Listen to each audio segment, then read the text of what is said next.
வணக்கம். நான் உங்கள் அப்துல் ரஷீத். இந்த புதிய வலையொலியை தொடங்குவதில் மட்டற்ற மகிழ்ச்சி அடைகிறேன்.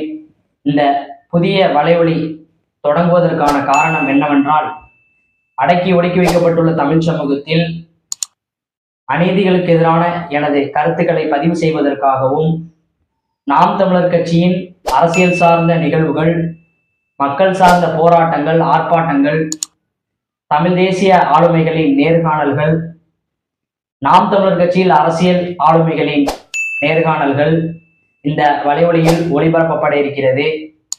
ஆபிரகாம் லிங்கன் அவர்கள் கூறுகிறார்கள், மக்களால் மக்களுக்காக மக்களே தேர்ந்தெடுக்கப்படும் ஆட்சி மக்களாட்சி என்று. இங்கு தேர்தல் அரசியல், கட்சி அரசியல் தானே தவிர மக்கள் அரசியல் பேசுவதில்லை. ஆகவே இன்றிலிருந்து குட்டி தமிழன் மக்கள் அரசியல் பேசுவோம் என்ற பெயரில் இந்த வலைவலி தொடங்கப்படுகிறது. உலக மக்கள் அனைவர்களும் இந்த வலைவலியினை பின்தொடரவும், மற்றவர்களையும் இந்த வலைவலியை பின்தொடர செய்யுமாறும் உங்களை பணிவன்போடு கேட்டுக்கொள்கிறேன். நன்றி, வணக்கம். நாம் தமிழர்.